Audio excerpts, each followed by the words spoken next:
कुल मिलाकर के 8 प्रस्ताव और 8 प्रस्ताव के साथ साथ हमारे दोनों एनडीए के नेता, एजीपी के और बोडोलैंड पीपल्स फ्रंट के नेता, सब ने एक ध्वनि से श्रीमान हेमंत बिस्वा शर्मा जी को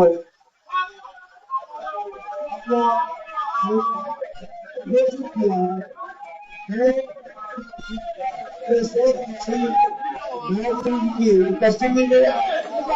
हेमंत बिस्वा शर्मा जी को विधायक दल का नेता घोषित करता हूं और इसे बहुत बहुत धन्यवाद।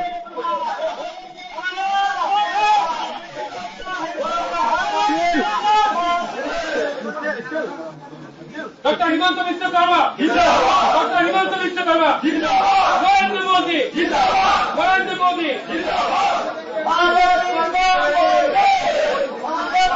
की नरेंद्र मोदी जिंदाबाद, नरेंद्र मोदी जिंदाबाद, नरेंद्र शर्मा जिंदाबाद, बीजेपी जिंदाबाद, नरेंद्र शर्मा इसकी जवाब बोले कमर दाने के लिए बोले स्टील स्टील बोई दे स्टील का मैं बोला